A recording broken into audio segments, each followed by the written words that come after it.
É bom estar aqui novamente com vocês. Estamos caminhando aí para o final desta série.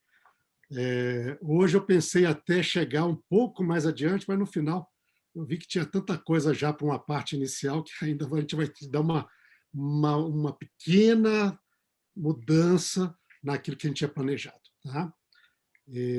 Vai ser um pouquinho, não vou conseguir chegar até onde eu queria, que era já até a reforma. Eu acho que nós vamos deixar isso para a próxima palestra, que seria estudar realmente a estruturação dessa teologia que se tornou a teologia tradicional cristã, chamada da ortodoxia cristã, mas que tem essa lente do antissemitismo e da teologia do supersessionismo. Eu acho que a gente vai deixar isso para explorar de uma maneira geral e rapidamente pensar como que ela impactou através dos séculos, não é? Desde a sua origem até os dias de hoje. Tá? Mas hoje, ao final, desenvolvendo material, acabei passando, achando muita coisa. Né? Nos últimos aí, vocês foram pacientes comigo, foram palestras meio longas. Não é? Eu falo assim, puxa, gostaria que todos os meus estudantes fossem assim. Viu? Aqui, quando a gente dá aula, às vezes, a gente tem uma luta ali para tentar, né? O professor quase que tem de fazer mágica para poder ter a atenção dos alunos hoje em dia, né? Dar aula de cabeça para baixo, plantando bananeira, fazendo tudo quanto é atividade ali, só para poder ter a atenção dos alunos, né? Mas aqui vocês são pessoas que gostam de estudar, parabéns aí, viu? Realmente muito legal. Hein? Bom, além de Shabbat Shalom, só mencionar, né? Hoje, creio que muitos de vocês sabem, hoje também é Yom Yerushalayim, quando em Israel se celebra a reunificação de Jerusalém. Então está aí essa data importante aí. E, portanto, saudamos também todos os nossos amigos lá da terrinha, lá de Michaaretz, né? Shalom, Kol Tuv, Shabbat Shalom, hein? Que Deus possa abençoá-los aí também, tá bom? Então vamos lá, vamos para nosso tema de hoje. Ok. Então esta seria a nossa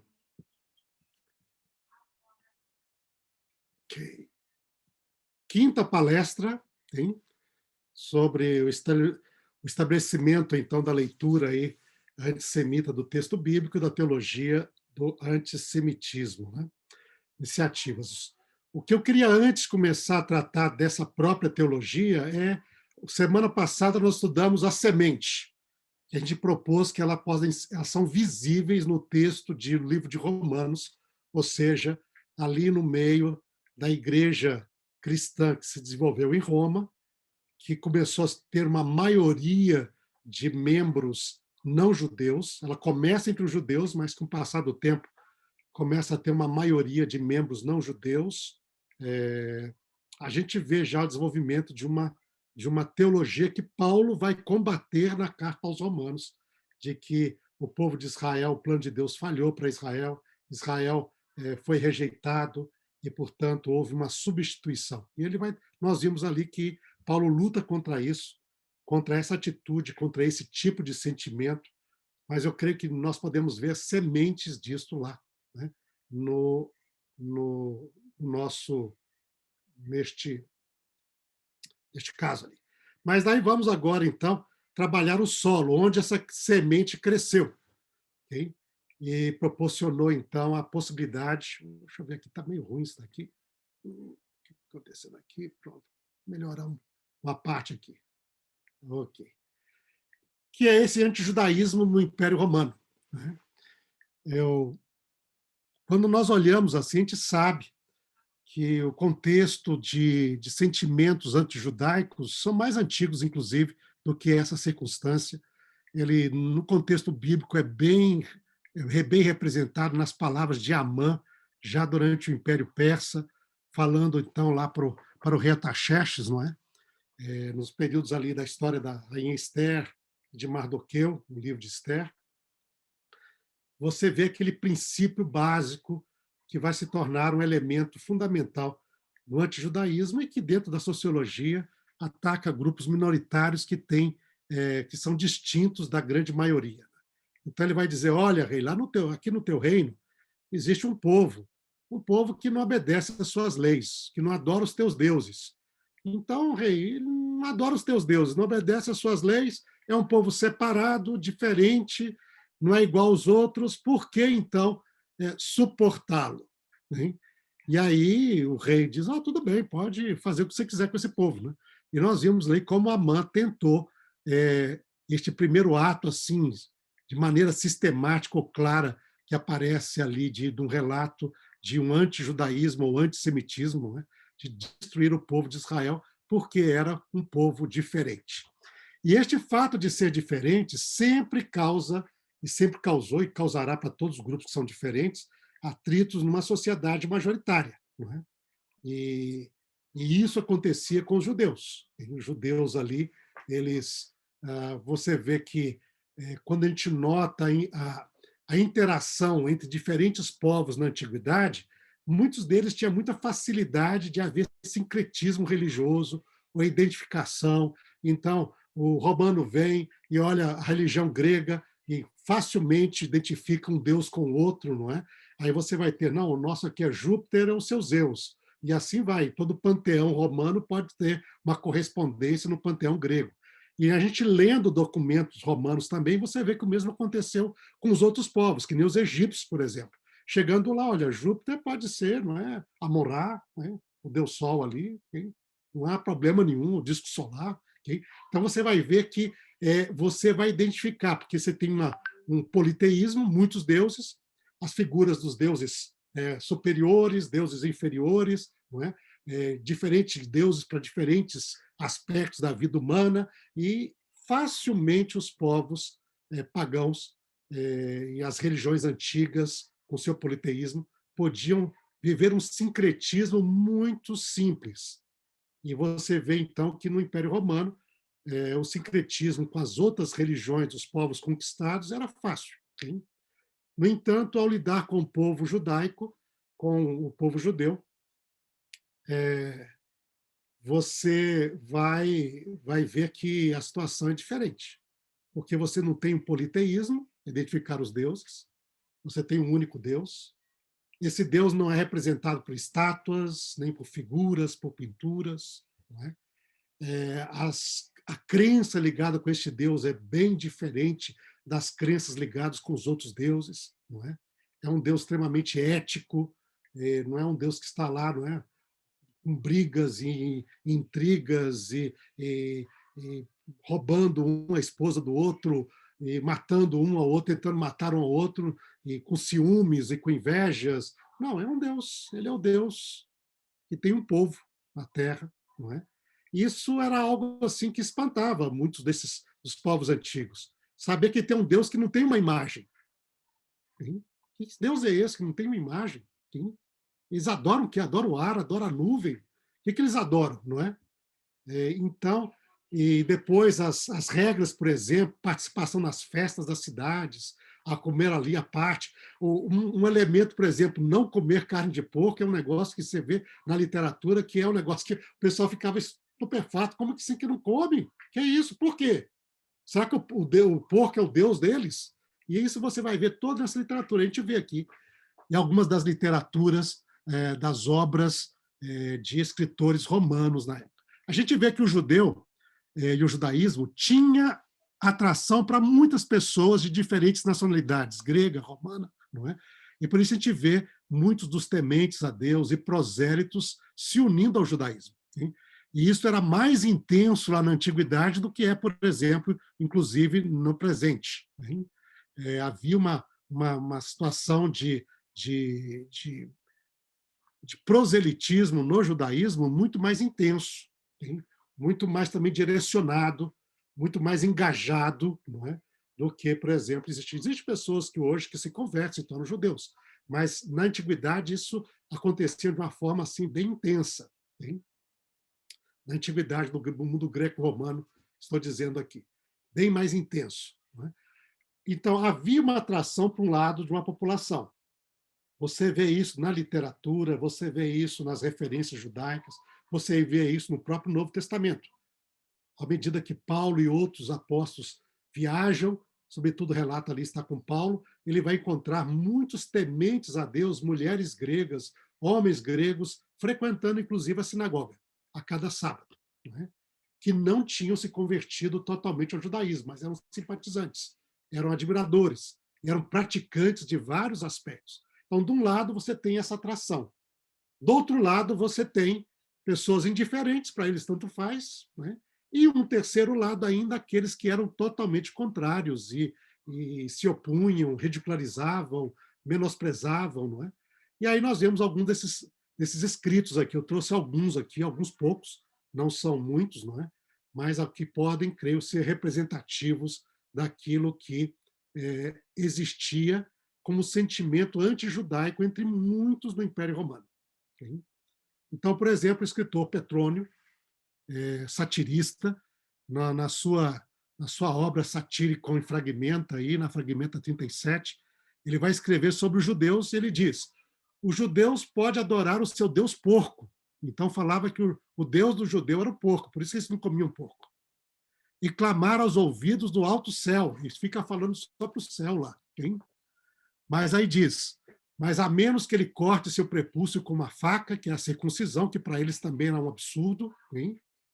Diz: se ele não fizer isto, ele vai abandonar o povo dele, sairá do povo, emigrará para as cidades gregas, hein? E não vai tremer mais, não vai ter mais fidelidade, não tremerá nos jejuns de sábado imposto por lei.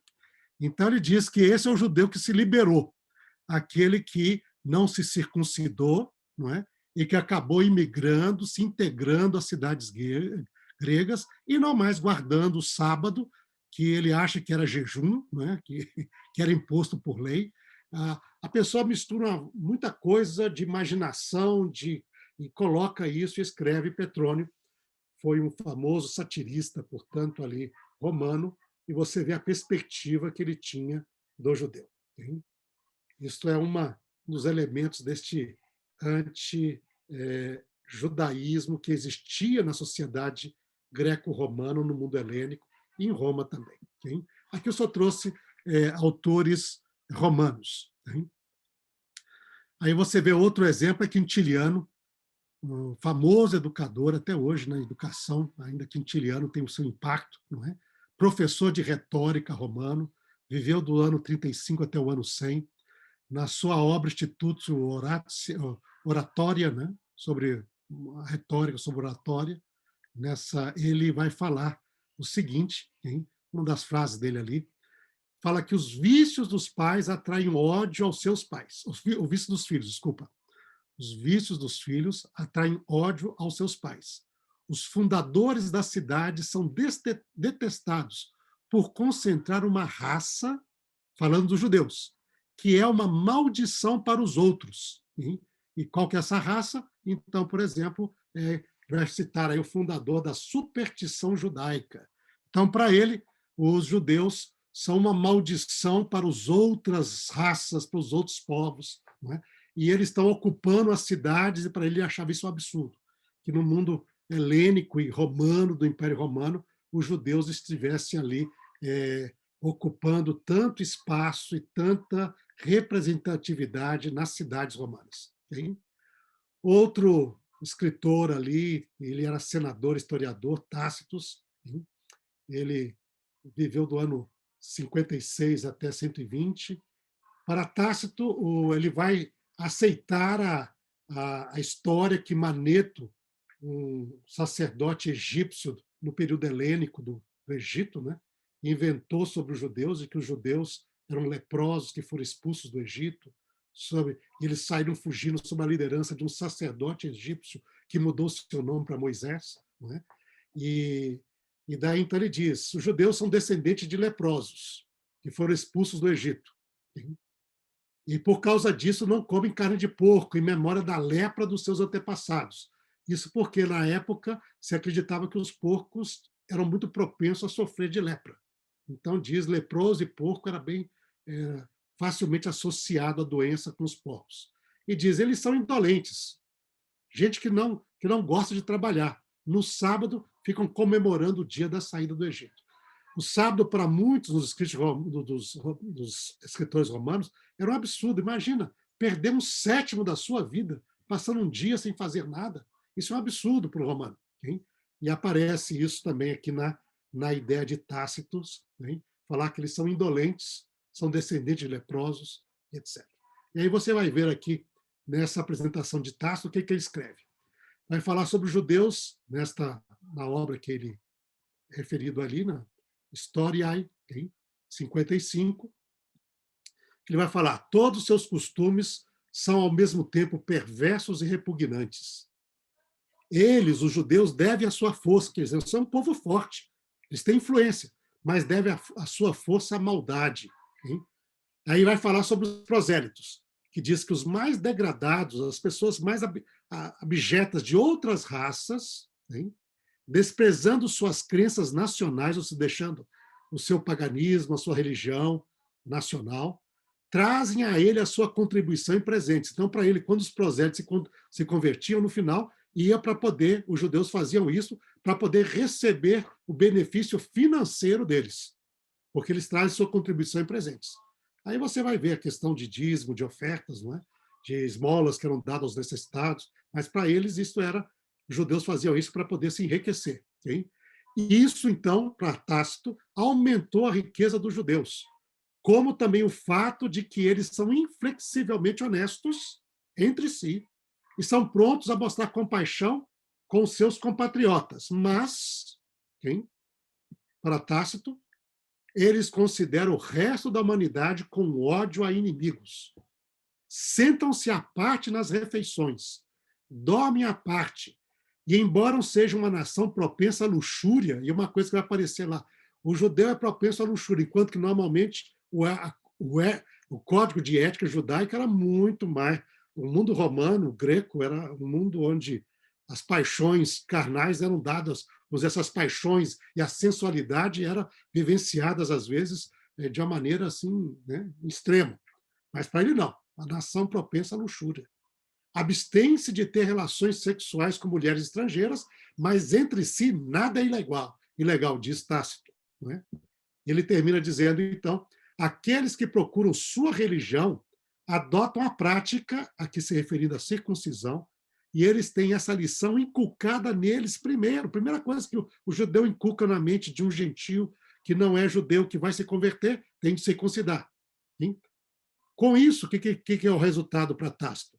Para desprezar os deuses, deserdar seus pais e não ter nada com os pais, filhos e mães. Então, estão deixando as famílias, se unindo a esse povo, deixando a sua nação, deixando a sua cultura, deixando as suas crenças, abandonando, se tornando parte do povo de Israel. E ele termina dizendo, assim eles proveem o aumento de seus números. E dessa maneira eles vão aumentando e aí tentando aí controlar a sociedade onde eles estão lá. Okay? Então você vê uma atitude bem simpática aos judeus, um Tácito também, não é mesmo? Não? Outro que também é bem oposto assim, vemos o caso de Dio Cassius, estadista e historiador romano, não é? Esse já viveu depois da Guerra de Bar Corba, aí, então, no ano 150 a 220, e na sua obra História, né, 68, ele escreve sobre a Segunda Guerra Judaica contra os romanos em 115 a 117. E veja que perspectiva, que o relato que ele coloca, um relato totalmente improvável, muita coisa ali imaginária colocada aí para poder desprezar ou poder apresentar os judeus no mundo romano de maneira extremamente negativa. Veja só o que ele diz. Falando sobre essa revolta, então, que começou no Egito, depois se espalhou para a Ásia Menor, não é? Hoje a Turquia, não é mesmo? Diz assim, enquanto isso, os judeus da região de Cirene haviam colocado um certo Andréias como líder deles e estavam destruindo tanto romanos quanto gregos. Comiam a carne das suas vítimas, acusa os judeus de canibalismo. Hein? Faziam cintos para si, mesmo com suas entranhas, ou seja, tiravam as entranhas das suas vítimas, que eles que comiam, né? Que eles faziam cintos, usavam roupas com pele deles, né? Ou com entranhas, ungiam-se com sangue, Usavam a pele como vestuário, com a pele das suas vítimas se cobriam como vestes. Hein? Há muitos cerravam em meio, da cabeça para baixo.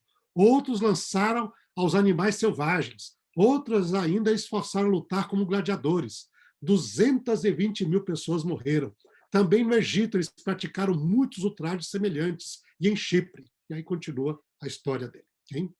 Então, nós vemos aqui esta perspectiva de uma apresentação de muita gente no meio romano, com uma visão anti-judaica e contrária, antipática, e apresentando os judeus de maneira muito negativa. Sim? E por que nós estamos apresentando isso aí? Lembra o solo. Nós vimos lá a semente. Se você tem uma semente de sentimento contra. E essa semente vai brotar num solo muito fértil para isso. Este solo do antijudaísmo, que se tornou mais intenso ainda depois das 3 guerras, ou das guerras judaicas contra Roma. Okay? E neste solo, então, esse sentimento que a gente vê aparentemente já surgindo, como parece lá na Carta de Roma, ele vai se desenvolver de maneira exponencial ali no meio cristão. Okay? Ok, pessoal? Tudo bem até ali? Alguma pergunta, alguma questão ou dúvida até aqui, Mauro? Não, professor. Por enquanto, não. Okay. Então, continuando aqui, vamos lá, então. Hoje, se nós tivermos uma palestra mais curta, fica melhor para a gente, né, aí compensar o que vocês já sofreram nas últimas semanas. Aí, okay? Mas aí nós temos as guerras judaicas. Okay? E nós temos, então, esse desenvolvimento, o acirramento desse antijudaísmo depois das guerras judaicas. Okay? Até a morte de Nero, no ano 68 da Era Comum, o status do judaísmo, dos judeus no Império Romano, era reconhecido, de certo modo, respeitado e protegido por lei. Manifestações antijudaicas eram localizadas e normalmente eram represadas ou dominadas ou controladas para não para acabarem, não é? Por Roma. Um exemplo disso você vê na história dos levantes, ali, das ações anti-judaicas que ocorreram em Alexandria no ano 38. Segundo nós temos relatos da época da própria, nós temos em Filon sobre isso, a cidade de Alexandria ela era dividida em 5 distritos. Desses 5 distritos, 2 eram habitados maiormente por judeus. Mas daí, na época ali, se levantou muitos judeus estavam procurando também a cidadania grega e etc.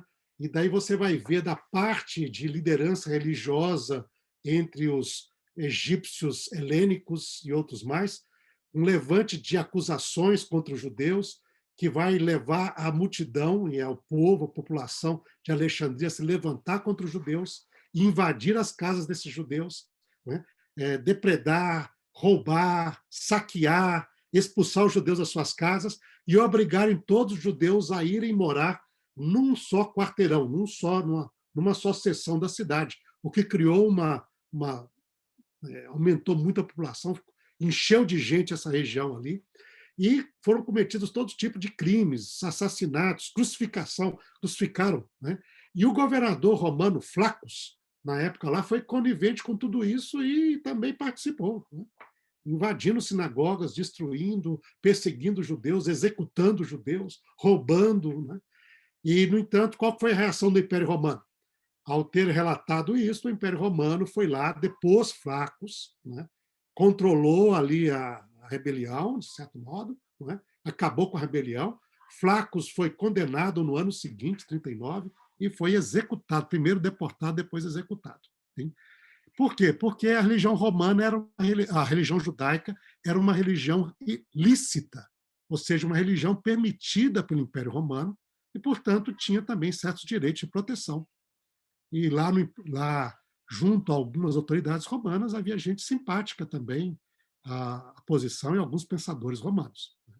Mas havia também muitos que eram contrários, havia sentimentos populares e da classe governante também contrário a eles. Mas até Nero, né, o negócio ainda para o contexto judaico, era relativamente bem protegido. Né? Você lembra que Nero, ao colocar fogo em Roma e procurar depois um culpado, ele não culpou, por exemplo, os judeus, mas culpou os cristãos, que já surgiam como um grupo bem notável ali em Roma, e que Nero, com muito preconceito também contra, e Nero botou a conta lá para se livrar da fúria da população. Né? Mas não foi contra os judeus. Mas a situação vai mudar depois da Primeira Guerra Judaica contra Roma, entre os anos 66 até 73, não só para os judeus que moravam na Judéia, mas também para os judeus que estavam em outras partes do Império. E aí nós temos, né, aqui colocando ali, alguns perguntaram, mas será que os romanos realmente se importaram tanto assim com a guerra contra a Judéia? A Judéia não seria uma província tão pequenininha, insignificante, isso teria relevância? Como nós vemos pelo que temos em Roma, não foi assim, tanto nos documentos como na própria arquitetura romana. Aí a gente coloca aí uma foto ali, vocês estão vendo o Arco de Tito.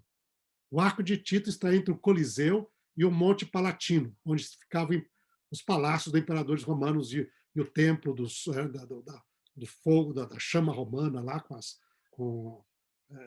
que ficava acima lá, né, do Deus Sol, protetor de Roma e da chama sagrada. Não é? Você tem entre o Coliseu foi construído aqui, você tem um Arco de Tito aqui, depois você tinha a região que era o centro nervoso do governo romano no Monte Palatino. Né?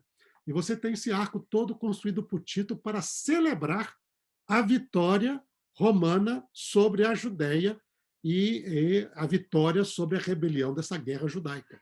E nesse arco, lá na parte de dentro, que nós temos lá gravado, né, esculpido lá, os romanos transportando os tesouros que tinham saqueado de Jerusalém, do templo, e entre eles a famosa figura da menorá, né, neste arco de Tito ali. Você vê, nós temos ali dentro da parte interna do arco. Então, para os romanos, isso não foi algo pequeno. Isso foi algo que, para eles, tomaram muita atenção a isso. E vão celebrar de forma bem marcante. Né? Você tem o Arco de Tito e você tem o Coliseu. O Coliseu romano, eu me lembro quando eu tive a oportunidade de visitar o Coliseu, e você chega lá, poxa, é uma construção impressionante. Você entra, né, como um teatro romano, as dimensões dele, né, a estrutura ali, está tudo, o que sobrou, as ruínas que estão ali, né, mas é uma estrutura impressionante. E vocês veem aqui o Coliseu e aqui o Arco de Tito do lado. Hein?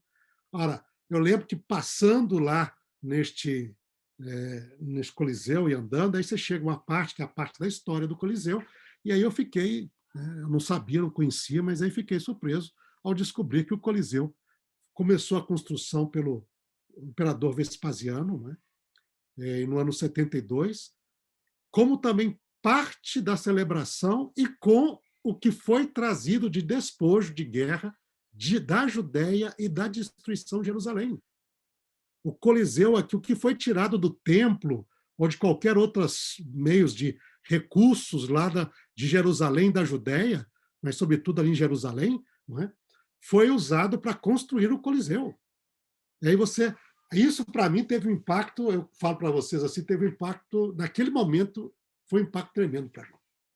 Porque eu pensei, olha, o Templo de Jerusalém, que era o lugar da adoração do Deus Altíssimo, do Deus Criador, né? Do Deus da vida, onde ali havia para a pessoa vir fazer expiação, perdão, né?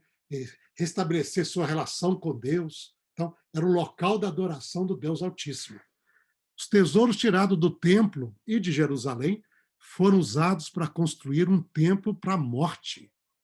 Isso foi a impressão na horta, porque o Coliseu é onde se celebravam os jogos romanos ali, gladiadores, né? Lutas com animais. Foi usado, né? Ali era o templo da morte. A pessoa vinha para celebrar pessoas que matavam uma outra, pessoas que lutavam contra animais, animais que matavam as pessoas. Né? Assim, uau! Né? Que coisa, que impacto.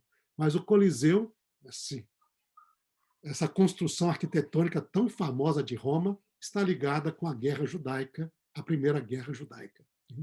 A construção dela foi concluída no ano 80 por Tito, que foi o general que vai conquistar, não é, e destruir Jerusalém, e que sucedeu depois o seu pai, o imperador Vespasiano, como imperador. Né? Então, Tito se torna imperador depois do seu pai Vespasiano. Mas você vê que no coração de Roma, do lado do centro dos palácios dos imperadores, nós temos duas grandes monumentos à vitória romana sobre a Judéia e a destruição de Jerusalém, que é o Arco de Tito e o Coliseu Romano. Então, isto, para mim, pelo menos eu entendo, que mostra que a guerra contra os judeus e a rebelião, a primeira rebelião, não foi algo que os romanos tomaram de maneira leve assim. Não, isso aqui não foi nada, mais uma rebelião.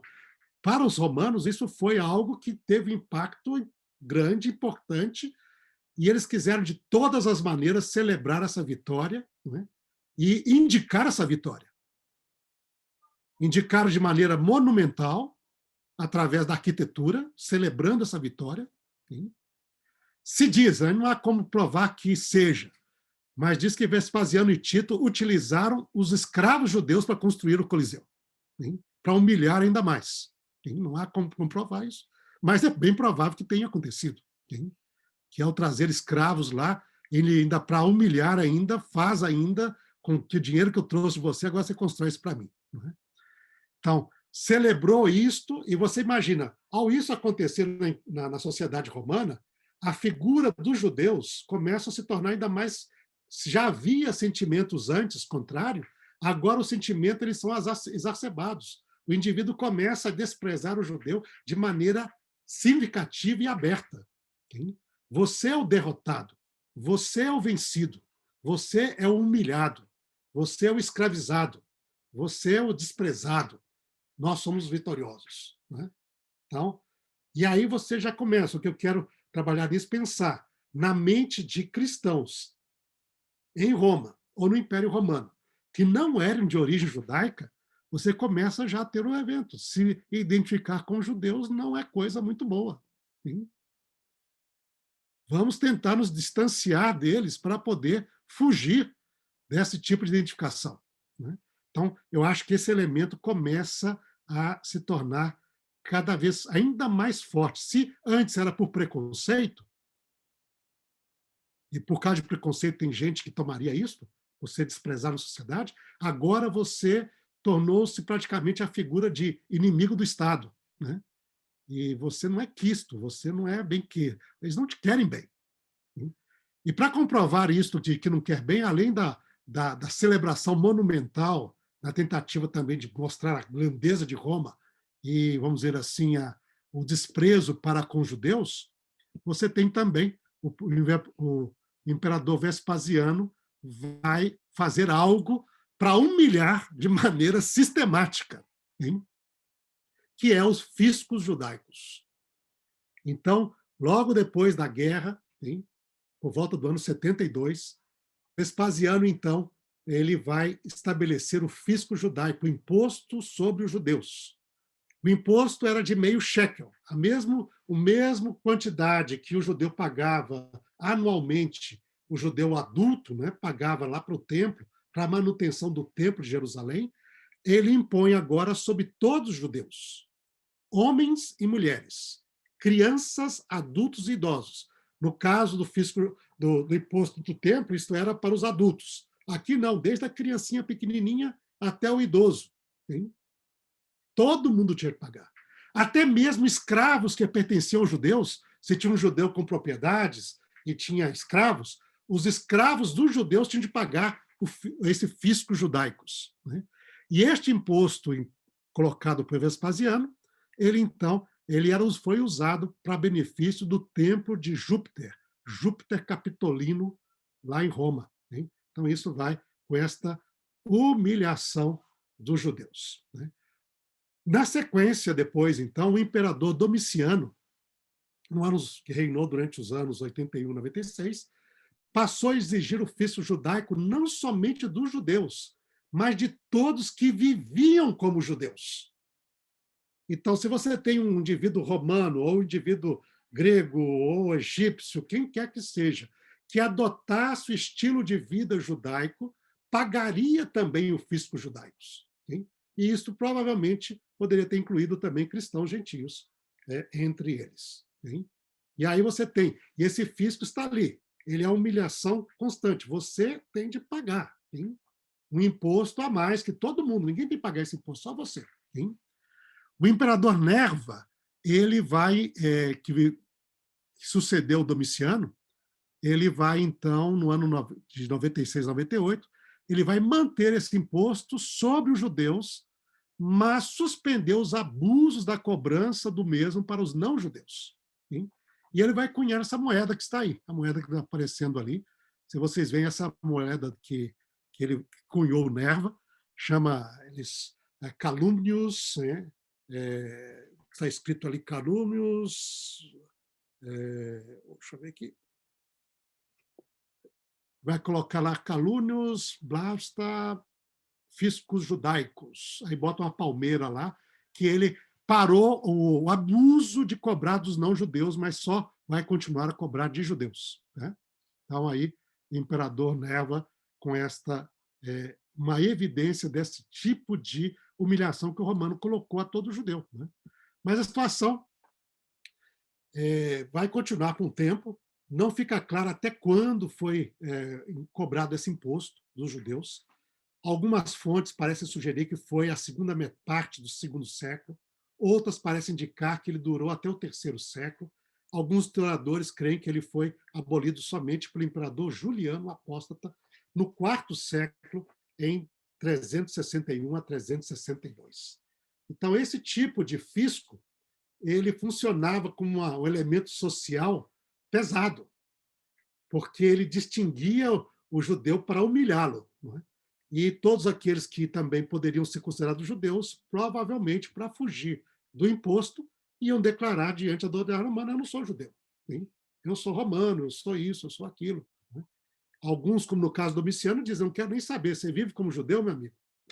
Paga imposto. Hein? Até os seus escravos da sua casa têm que pagar imposto. Hein? Daí, isso é uma pressão social para poder assim humilhar, para poder desprezar o judeu no meio da sociedade. E provavelmente isso vai trabalhando na mente de muitos cristãos que dizem: por que eu estou pagando isso se eu nem sou judeu? E aí você tem iniciativas para se distanciar e se diferenciar também. Tá?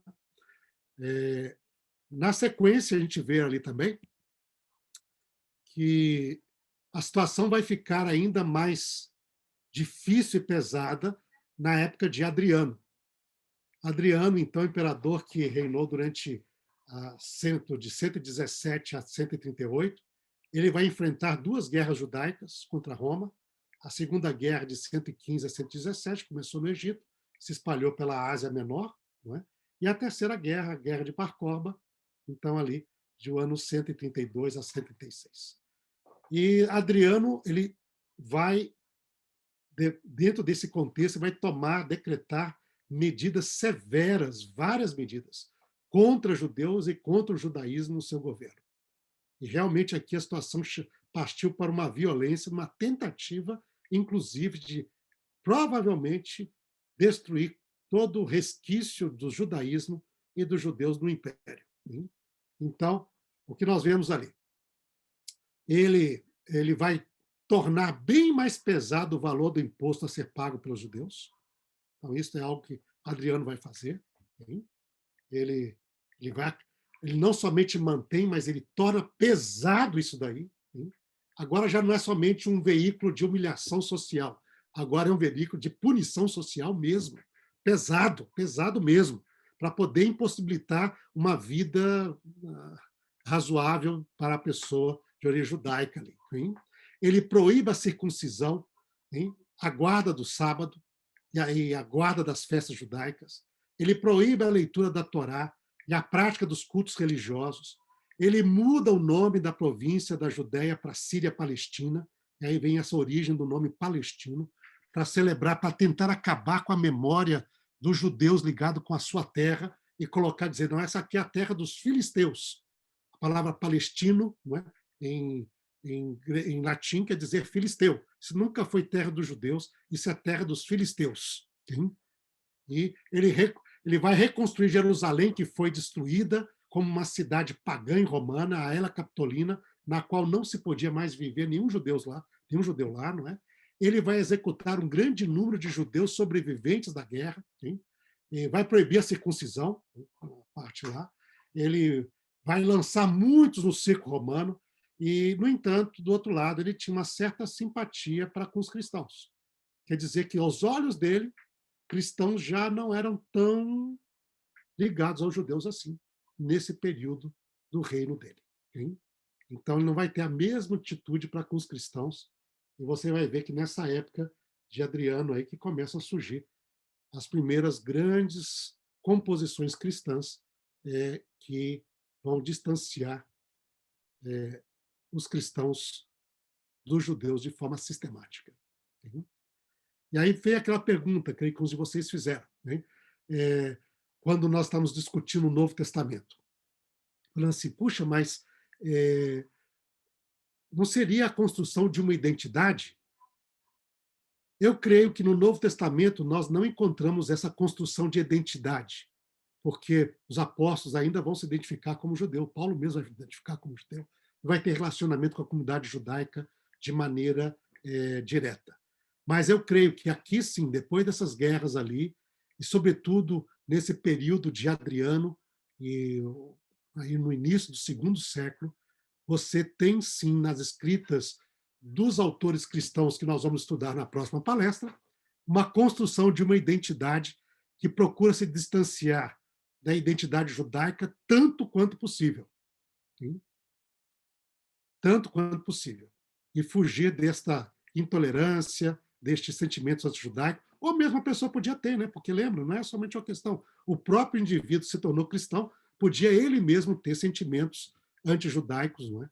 E que antipatia, não gostar, e na mente dele, então, começar a trabalhar na construção de uma outra identidade distinta, que fosse mais simpática a Roma e menos ligada aos judeus. Então, aqui hoje a palestra, portanto, nós vamos ver aí. Eu creio que existe um peso de influência do antijudaísmo romano muito forte a partir do ano 70. Toda a pressão do preconceito crescente, perseguição romana contra os judeus, começou a levar muitos cristãos gentios a se distinguirem dos judeus na sua fé e prática, a fim de obter uma atitude mais favorável aos olhos da população em geral e das autoridades do Império Romano.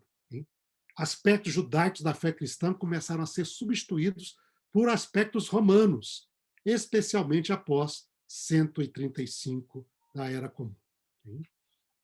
Eu também creio que vários autores apontam isso, que vai contribuir para esse desenvolvimento o desaparecimento da liderança judaica na igreja cristã, principalmente após 135. Aí você vai ter cada vez maior número de pessoas não judias que fazem parte da igreja cristã, e com a destruição de Jerusalém, com a proibição dada ali para Adriano, e você vai ver que em Jerusalém, que até então tinha uma presença, vamos dizer, que normalmente até a destruição da Primeira Guerra tinha uma presença cristã marcante na cidade, agora o bispo de Jerusalém não vai ter mais nenhuma origem judaica, porque judeu era proibido de morar em Jerusalém. Vai se trocar a sede, o centro religioso, dali para Cesareia, ali na região da Nova Palestina, como os romanos chamam agora, não mais da Judéia, não é? E você vai ter toda uma liderança que é greco-romana, ou grega-romana, que vai assumir a liderança das igrejas ali na região do Oriente Médio, e também, isso já era mais rápido ainda, na região ocidental do Império Romano, em Roma e nas outras províncias ocidentais. Então, com isso, então, a prática do judaísmo em todo o Império Romano sendo proibida, a liderança judaica da igreja vai desaparecer e ser substituída por bispo de origem gentílica. Nesse contexto, questões consideradas tipicamente judaicas começam a ser questionadas e abandonadas pela maioria dos cristãos. Então, isso daí é uma a situação que você vai ver assim de maneira que nós vamos ver aqui na literatura de maneira bem sistemática ali. Você vai criar uma teologia que dá sustento teológico para esse tipo de atitude. Okay? E este é o supersessionismo. Como justificar uma atitude antissemita no seio de uma igreja que surgiu, né, como uma religião judaica? Né? Porque o cristianismo, como você nota, é uma religião que surgiu no seio judaico, é uma religião judaica, em todos os seus fundadores, Jesus, os apóstolos, todo mundo era judeu. Quer dizer, uma religião que é essencialmente de natureza judaica na sua origem, vai se tornar uma religião totalmente não judaica, aversa ao judaísmo, né? E como que isso vai como isso vai ser estabelecido? Aí você vai desenvolver, porque lembra, você tem um elemento importante na mente do cristão, como é na mente do judeu, como é na mente de toda religião ligada ao livro da Bíblia. Você tem de ter a sua fé e prática fundamentada no texto bíblico. Então, como é que eu vou fundamentar uma fé e prática com essa atitude antijudaica no texto bíblico? Como que eu vou, por exemplo, e aqui um dos autores que nós vamos vai deixar aqui no final, por exemplo, nós temos aqui este autor, que é o Samuel Bacchiocchi, né, nesta obra aqui, que foi uma tese doutoral escrita lá na Universidade Gregoriana, e esta tese, então, ela fala sobre como que foi mudado o dia de guarda do sábado para o domingo. E ele, nos capítulos dele, depois ele vai até publicar como um extrato aqui, que é o antijudaísmo e a origem do domingo, mostrando que uma das forças principais que levou a isto, a mudança, por exemplo, da guarda do sábado para a guarda do domingo no meio cristão, foi esse contexto do antijudaísmo, intolerância romana, hein? A parte ali. Então, os cristãos iam buscando elementos que o atraíssem à cultura romana. E o dia do domingo era o dia do sol. Este é o dia do sol, é o dia celebrado pelos romanos como um dia principal, não é? Você tinha as vestais que guardavam a chama sagrada nesse templo dedicado ao sol, lá acima do palácio dos imperadores, não é? Você tinha lá até hoje. Você pode ir ali no Monte Palatino, visitar a região dos palácios e revisitar o Templo do Sol, e ali tem várias figuras de vestais. Né? Várias figuras de vestais. E ainda que estão lá Flávia, tal, não sei o quê. É interessante nessas figuras que ao chegar assim na figura, numa estátua dessa, que o nome dela era Flávia, não é? Que é uma das principais vestais da história, você vai ler a descrição dela. A descrição dela são a descrição que depois do cristianismo romano vai ser usado para a Virgem Maria. Virginíssima, puríssima, imaculada, não sei o quê. Você olha lá, para a pessoa que conhece a cultura católica, você chega assim e diz, uau, peraí, quem que é essa aqui? Então você vê que você foi tomando isso. No domingo, a descrição semelhante, e foi assumindo culturas, aspectos culturais, práticas típicas da cultura romana, e isso foi sendo agregado ao cristianismo, de tal maneira que o cristianismo, depois, com o tempo, a gente vai ver aqui, vai se tornar uma religião muito atrativa ao romano. Não uma religião estranha ao romano, mas muito atrativa, e você vai ter Constantino se convertendo ao cristianismo, sua mãe se convertendo, né? Tão importante a mãe de Constantino para a história até de Israel, lá com os lugares santos, sagrados lá, não é? Ela veio lá para identificar tudo quanto é lugar, ela encontrou tudo, encontrou. Né? Hoje, a gente vê, temos aqui a professora Daphne, que é arqueóloga aí, não é? A gente tem dificuldade de encontrar as coisas. Eu creio, vocês, não é um desafio, mas ela encontrou tudo. Sobre tudo quanto é lugar, tudo, aqui foi isso, aqui foi aquilo, né? Então tá lá. Né? Então, mas toda essa aproximação da cultura romana, que não foi sem altos e baixos, porque alguns imperadores vão perseguir terrivelmente os cristãos ainda, com tudo isso ainda, não é? Mas finalmente ele vai chegar ali, Constantino vai se tornar cristão, depois vai ter uma apostasia ali, não é? Você vai ter um retorno breve, mas depois volta e sacramenta essa religião do Estado. E essa é uma religião aí nós vamos ter uma religião que é muito romana, né? Inclusive até no título mesmo, o cristianismo ortodoxo vai se tornar uma... Bom, ortodoxo. Ortodoxo a gente usa para o oriental, mas o ocidental vai se tornar uma igreja romana, né? Universal romana. E todo o ideal romano vai ser incorporado ali. Você vai ver isso no escrito dos pais da igreja, etc. Então, eu creio que isso é muito importante, né, nesse conceito. E, terminando, então, eu creio que, ao desaparecer a liderança judaica que existia, você vai ter aí uma liderança não judaica e não simpatizante, e que vai desenvolver essa teologia. E quem não concordava com isto era considerado como herege.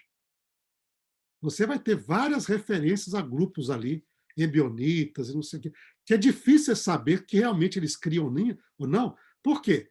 Porque é apresentado pelos que eram inimigos deles, ou aqueles que rejeitaram eles. Então, você sabe desses grupos hereges através da literatura da igreja que se tornou a igreja dominante. Realmente assim? É desse jeito mesmo? Ou não é? Você vai desenvolver essa ideia de qualquer cristão que manteve algum costume judaico é um judaizante. E, portanto, ele tem de ser condenado pela igreja. E isso vai passar através dos primeiros séculos e através da Idade Média até hoje. E ainda existe um impacto muito grande sobre isso ainda. Então, eu creio aqui, eu vou compartilhar com vocês a nossa palestra hoje, Mauro, foi só 1 hora, viu? A gente não quis cansar vocês, não, mas eu creio que este é o solo onde se desenvolveu esta teologia e este sentimento e esta atitude que vai desenvolver esse preconceito do antissemitismo cristão dentro desse contexto que ocorreu no Império Romano ali. Ok? Então, opa, aqui já. Ok, aqui, Mauro? Alguém aqui tem alguma coisa aqui para compartilhar aqui? Aqui? Não sei aqui. Não sou eu que estou compartilhando, hein, gente? Eu não sei quem está. Pessoal, tem alguém compartilhando aí a tela. Se puder Então, tirar. Professor, por aí, obrigado. tem gente pedindo para o senhor continuar falando. Nada, hoje vou dar uma pausa, porque senão a gente... Mas nós temos aqui um momento para tocar ideias. Então, aqui, nós vamos ter aqui umas 5 referências, pelo menos, que eu vou colocar. Eu não tive tempo de incluí-la todas aqui na nossa apresentação, tá? Mas, por exemplo, ali, nós temos aqui o livro do Samuel Bacchiocchi, não é? Que está aí como referência. Temos o livro do Marcel Simon, Verus Israel, o estudo, então, das relações entre cristãos e judeus no Império Romano, nos anos aí 135 a 425, publicado ali pela Oxford, pela Littman Library of Jewish Civilization, e tem outras 3 obras a mais que eu vou incluir aqui ainda, mas estaremos aí compartilhando com vocês também. Esse capítulo aí do Marcel Simon, eu cito o capítulo que ele trata sobre esse contexto do antijudaísmo romano e o impacto da interação com o cristianismo, a proposta dele. Então, isso vamos compartilhar com vocês e alguns outros mais. O do Bacchiocchi eu vou ter de fazer aqui, criar um PDF dele aqui para poder compartilhar com vocês, mas será feito também, tá bom? Professor, nós temos aí o Inferno Full e outros mais que eu tenho, que eu usei, mas que não, no final aqui não consegui incluir aqui, mas vai ser incluído e vai ser também compartilhado o material ali, tá bom? Ok, Mauro, perguntas agora? Levantar uma questão aqui com o senhor.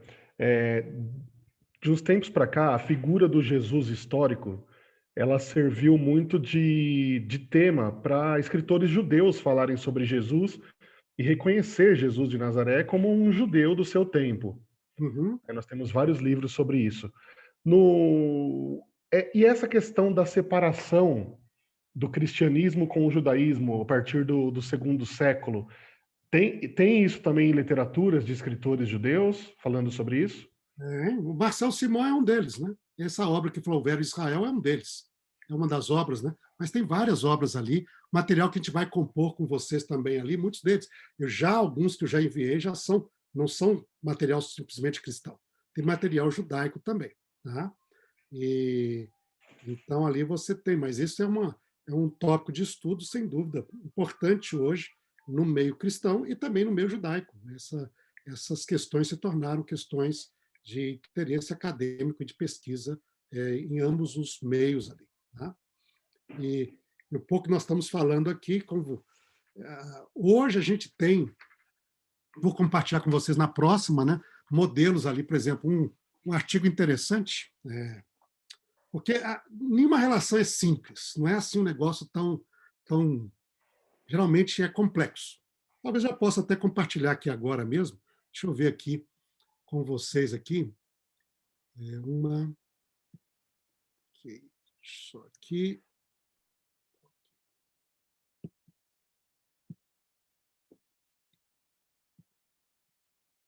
Ok.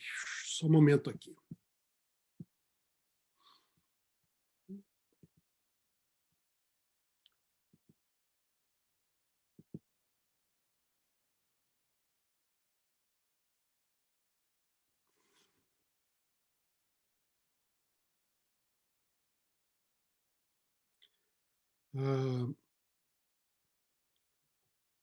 Um artigo interessante que também vamos compartilhar com vocês aqui, é um artigo publicado ali pela Universidade de Oxford, mas ela envolve estudos de especialistas cristãos e judeus, tanto de Oxford, Cambridge, como de Princeton, num simpósio que houve sobre a questão do judaísmo e cristianismo ali no Império Romano.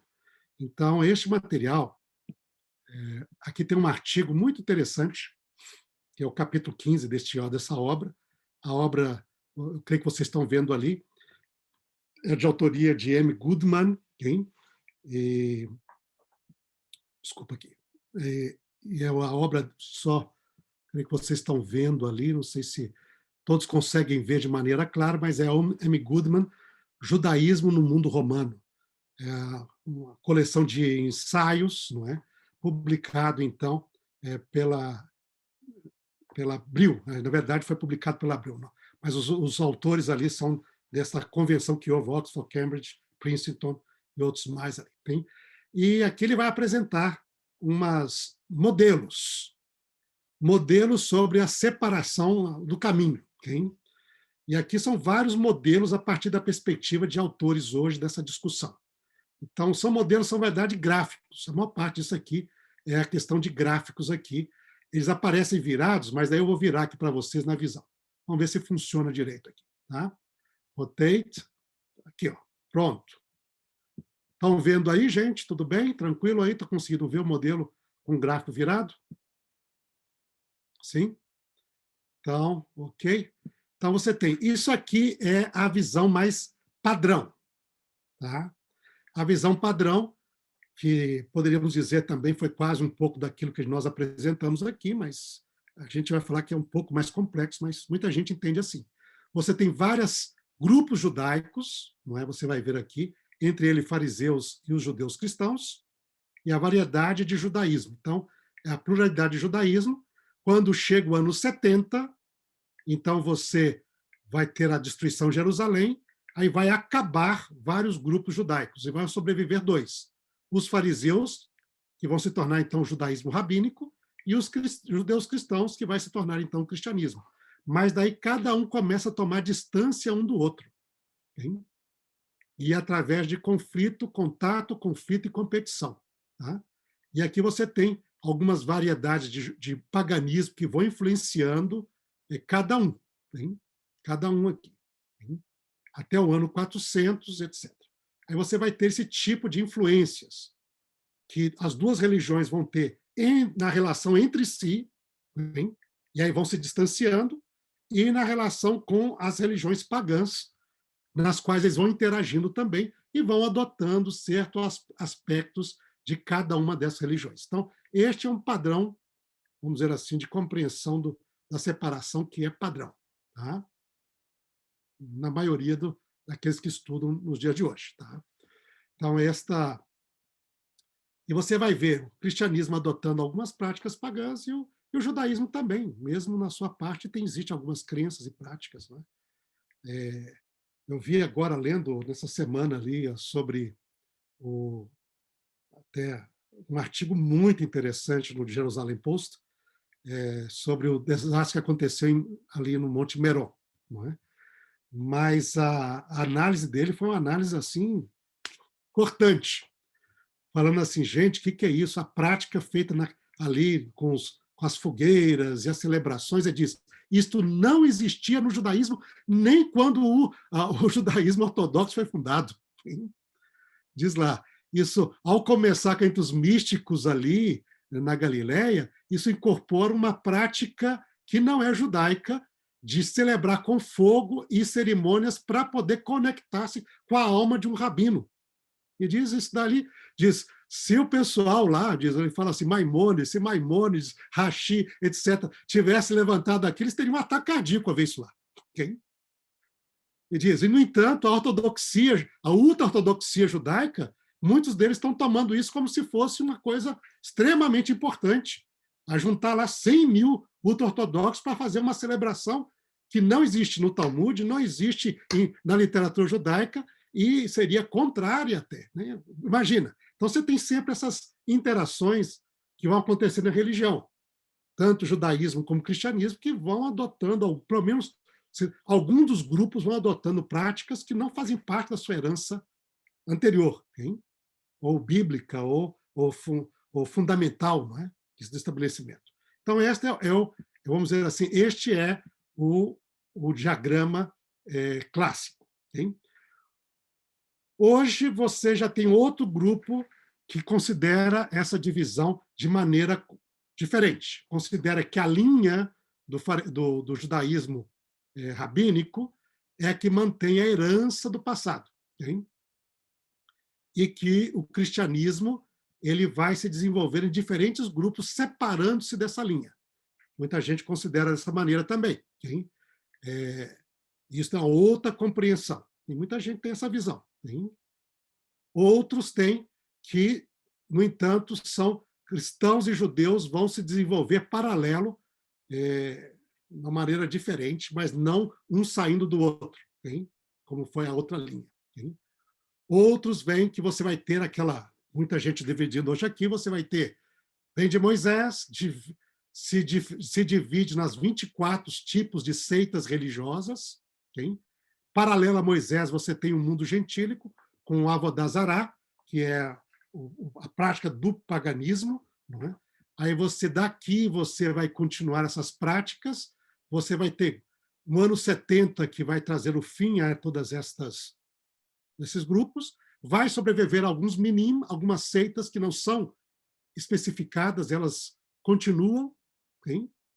Entre elas aqui, outras aqui, entre elas, por exemplo, eles vão colocar os caraítas, talvez ligado com os saduceus, okay? Tá? Que continua até o dia de hoje, algum outro grupo na Idade Média que não se identificava ou que não se permaneceu de maneira forte, não é? Aí você vai ter na sequência a Mishnah e o Talmud na linha de Moisés, mas daí o judaísmo cristão sendo uma das linhas que houve variação, okay? E daí o cristianismo judaico vai também ir aproximar-se do cristianismo gentílico que está no mundo do pagão, Avodazará. Okay? Esta é outra compreensão. Muitos questionamentos, alguns propõem isto, não é? Muitos questionamentos seria assim. Tá? Outros dizem, não, você tem, outros defendem que a linha que continuou é o cristianismo. Okay? Isso da visão de vários cristãos. Mas que você vai ter o judaísmo se separando e outras heresias também se formando a partir do cristianismo. Então, aqui a linha, onde o judaísmo é a continuação fiel, aqui, na ponta de vários autores, é a linha onde o cristianismo é a continuação fiel. Hein? E aí você vai ter outro modelo ainda. Hein? Você vai ter aqui o modelo do que diz aqui, você vai ter uma linha que estão os judeus, com variedade de judaísmo aqui estão as religiões pagãs gentílicas, não é? Variedades gentílicas, e aí você vai ter o judaísmo rabínico se originando de lá, juntos, outros grupos judaicos de lá, e os judeus cristãos se originando lá, mas aproximando-se mais também de outras práticas não judaicas gentílicas, não é? E depois o cristianismo gentílico se separando aqui e indo mais profundo nisso daí. Hein? Então, outro modelo aqui, hein? Seriam dois grupos que se desenvolvem, um focado na Torá, outro focado no Cristo, não é? E outros textos cristãos aqui, e outros textos também, história judaica, mas com vários outros grupos que ficam relacionados aqui e lá entre eles. Hein? São ciclos aí que têm alguns totalmente distintos, sem relação, outros interrelacionados. Hein? Então, aí, outro modelo. Hein? Você vai ver aqui outro modelo também, rabinos com os seitas influenciando o contexto do judaísmo rabínico, hein? O proto-ortodoxia cristã se desenvolvendo também e com grupos rabínicos do meio cristão também lidando com eles ali, não é? Grupos gnósticos, Marcion entrando aqui, outro contexto. E um dos modelos hoje que o autor aqui desenvolve ali é um modelo da complexidade de relações. Eles colocaram aí através desse gráfico aqui, onde você tem um monte de relacionamentos que vão influenciando os dois ali. Você tem o judaísmo do segundo tempo, a variedade de paganismos que traz as suas influências também, a cultura grego-romana, não é? Você tem aspectos do cristianismo que começa, ebionitas, essênios, saduceus, o judaísmo rabínico se desenvolvendo também, o judaísmo cristão, o judaísmo gnóstico, o proto-ortodoxia cristã, as heresias, os gnosticismos, os marcionitas, o platonismo, a influência da filosofia do neoplatonismo, não é? E aí vários outros aspectos você tem ali nessa parte. Então, de todas as maneiras, vocês veem aqui, a ideia é que nós estamos num mundo com muitas influências, hein?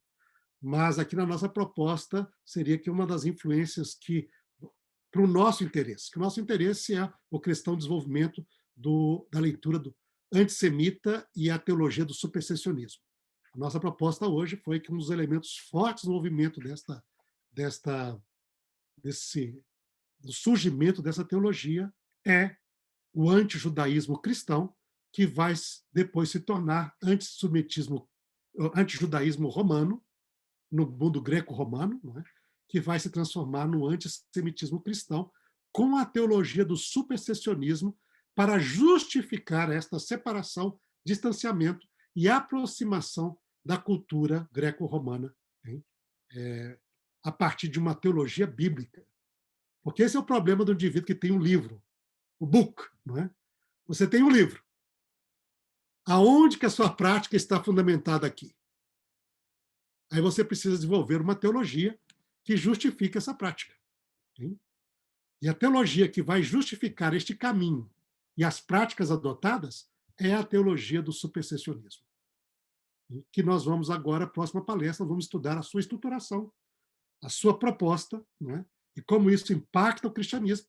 E, por fim, não vamos ficar nessa parte negativa. Né? A gente vai dar, eu vou abreviar, eu estava pensando em fazer um negócio muito negativo, mas eu creio que nós podemos terminar a próxima palestra com uma sugestão que hoje, tanto cristãos como judeus, propõem de reestudo desse material para poder vencer e contrapor a esse tipo de influência que essa teologia trouxe durante tantos séculos, com consequências nefastas, né, para o seio da humanidade. Tá bom? Ok aí, Mauro? Ok, professor. Inclusive, eu queria... Esse estudo ali, esse artigo que eu apresentei, não é um artigo cristão, viu? Esse é um artigo judaico dentro desse livro, aí estudando a parte ali, tá bom? E legal. Entre uns autores que estão estudando ali, muito interessante. Ele é bem brevezinho, o capítulo, mas ele mostra esses diferentes gráficos, que com os gráficos você consegue ver e interagir como pessoas estão compreendendo este separação dos caminhos ali. Tá? Legal, legal. Inclusive, teve muita gente no canal do Sérgio Monteiro que, como a gente tem um público grande de adventistas, ficam sempre perguntando, nossa, como que a igreja adventista vê isso? Como que a igreja adventista vê aquilo? Então, na última palestra do curso, o senhor vai falar um pouquinho sobre isso também, né? Para o pessoal acalmar a ansiedade um pouco. Sim, nós temos de reconhecer, gente, que nós como uma igreja cristã, dentro do nosso meio, há bastante influência. Essa visão tradicional, ela é uma visão que ficou legado com a ortodoxia cristã, em muitos aspectos. Então, a gente não pode tampar o sol com peneira, nem tentar fugir e dizer, olha, nós não temos isso. Temos sim, hein? Temos. Sim. E, no entanto, nós temos também vários autores, como vocês próprios, a própria obra que eu compartilhei com vocês, do Jacques Ducan, e outros mais, né, que estão, que apontam contra isso. Né? Então, nós temos de ter a melhor coisa para vencer preconceitos não é negar o preconceito. A melhor maneira de vencer e lutar contra preconceito é assumir, identificar, não, eu tenho isso daí. Hein?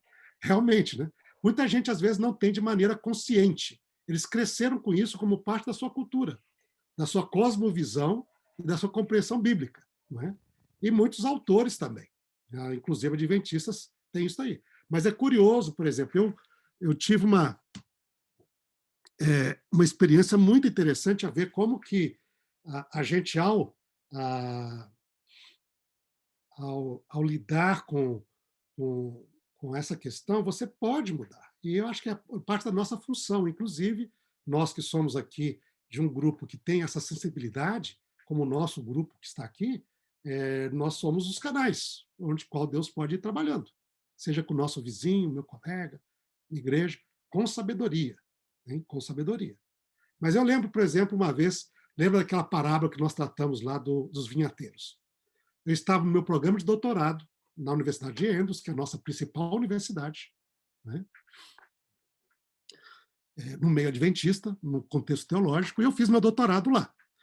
E na classe que eu estava tomando, eu tive uma classe com um professor, um importante professor, Hans Kung Larondel. Ele é de origem holandesa, teólogo de renome no nosso meio e também fora do nosso meio. Hein? E ele trabalhou, então, vários textos, e entre eles a parábola dos vinhateiros. Hein? E ele apresentou a posição tradicional.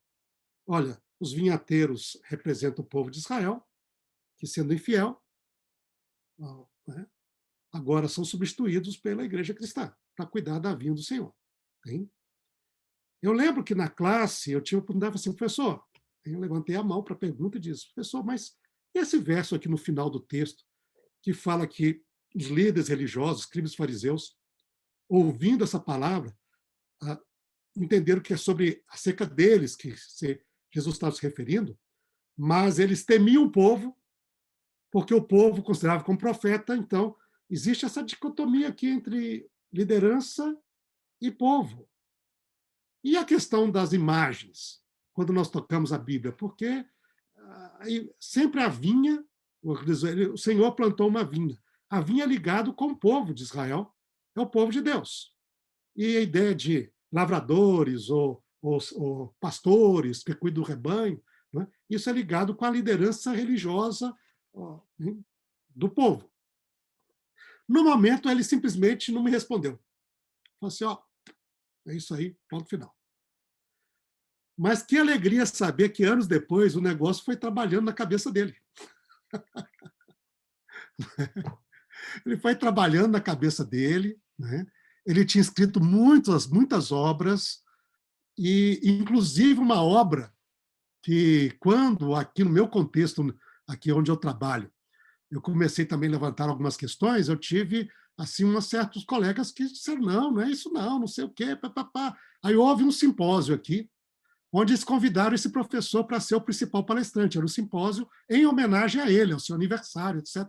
Aquilo que a gente chama de Fat Script. Né? Ia escrever um livro para ele, ia fazer o simpósio, e ele era o principal palestrante. Hein?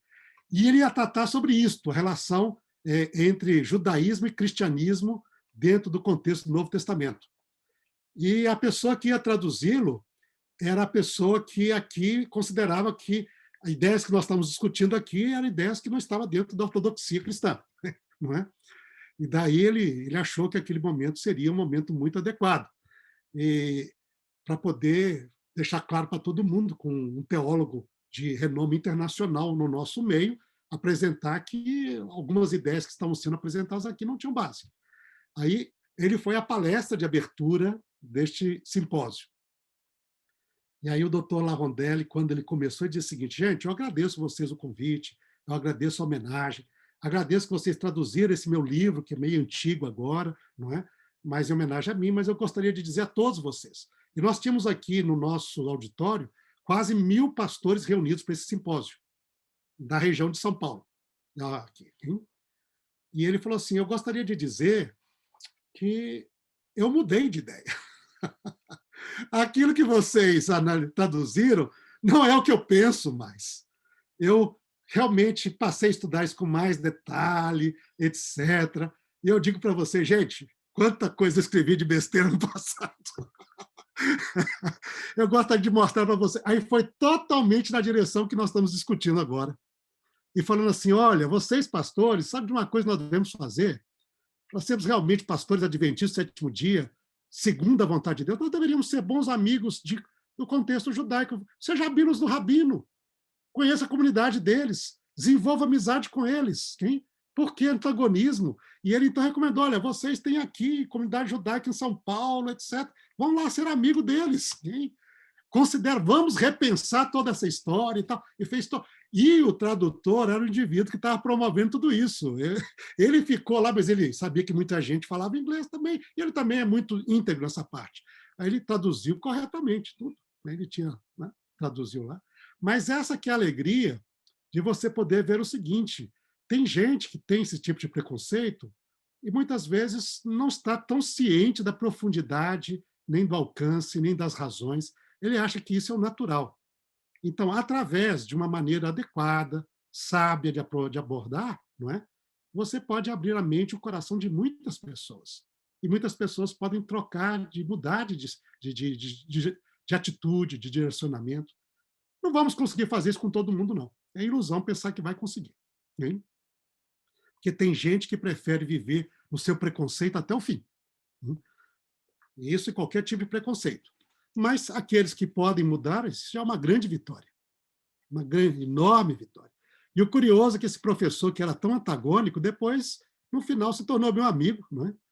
E quando, inclusive, ele saiu de uma posição de destaque, de liderança, recomendou meu nome para a posição de destaque de liderança. Então, eu acho que é interessante sobre isso, porque se a gente vai abordando, porque eu nunca tive conflito, eu não gosto de brigar com ninguém, eu falo assim, olha, rapaz, essa é a sua opinião, vamos discutir. Eu quero ligado com o texto, eu quero ligado com a parte, mas não vamos brigar, não sou seu inimigo. Por que eu sou seu inimigo? Inimigo seu não, né? Então, com isso daí, eu acho que a gente pode ter uma influência e, sem dúvida, eu creio que todo o nosso trabalho aqui, nosso trabalho do World Jewish Adventist Fellowship Center, o Centro Mundial de Amizade entre Judeus e Cristãos, que a Igreja Adventista decidiu ter, votou, patrocina, né, coloca isso daí, etc., tem o seu papel, juntamente com vários dos nossos líderes e teólogos e pessoas que têm a mente aberta como vocês, trabalharmos para que isso seja bem conhecido e que a história possa mudar. Sim.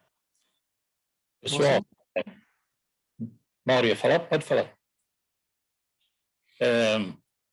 A gente vai agradecer muito ao Dr. Reinaldo por mais essa palestra que nos ajudou muito a entender muita coisa.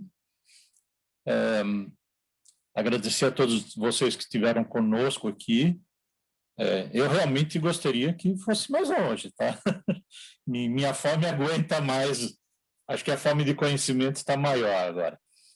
Mas obrigado, Dr. Reinaldo, pela disposição em despender parte do seu tempo para compartilhar conosco aquilo que você estudou durante a vida inteira, né? Você é um dos maiores especialistas nesse assunto que a gente conhece. Então, muito obrigado por essa disponibilidade e a gente vai encerrar por aqui. Eu vou pedir... Deixa eu ver alguém aqui que eu conheço. Tinho, ora para a gente para encerrar, por favor. Você pode abrir seu microfone?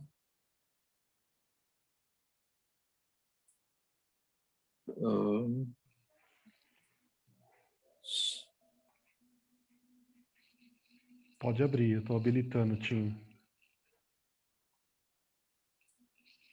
Não está dando certo. Pode ser o Carlos? Pode ser o Carlos, tudo bem. Pronto, aqui. Está ouvindo aí? Estamos ouvindo. Certo, vamos orar então. Eterno nosso Pai, nosso Rei, muito obrigado por esses momentos em que estamos juntos aqui, uma parte da tua família, para aprender de ti, da palavra que tivemos aqui com o professor Reinaldo Siqueira, que possamos também crescer com ela em graça de ti, e possamos ter um contato melhor com nossos amigos judeus, mostrando a eles que nada está perdido, que eles têm em nós os seus amigos. Te pedimos com cada um de nós que estamos aqui, as pessoas que ouviram todo esse estudo, que possam engrandecer também e o seu conhecimento em ti. Nos prepara também para a lição mais tarde. Te pedimos e agradecemos em nome de Yeshua, o nosso Messias. Amém. Só uma coisa aqui, Mauro, antes de terminar, eu precisava corrigir alguma informação que eu dei na última lá. Okay? Eu já enviei para o Roger, eu creio que o Roger deve ter compartilhado com vocês. Eu falei sobre o artigo lá do M. Cohen, sobre Elias o Tesbita. Okay? Mas não é M. Cohen, é Simon Cohen. Okay? E o artigo é sobre a cidade de Tisbe, e aí ele trata de Elias, tratando da cidade de Tisbe. Mas eu coloquei este artigo à disposição. Ele vai discutir sobre Elias, mas é sobre a cidade de Tisbe, naquele dicionário que eu comentei. Eu já fiz um PDF sobre isso e compartilhei. Só queria retificar isso para informação. O M. Cohen vem na minha mente porque eu fiz a minha pesquisa sobre o Ger, que é o estrangeiro que morava em Israel, não é? No contexto da Torá, e um dos importantes autores que trata sobre o Ger foi M. Cohen. Então, por isso que veio a cabeça na hora ali. O Simon Cohen é um autor que escreve algo pequenininho, né?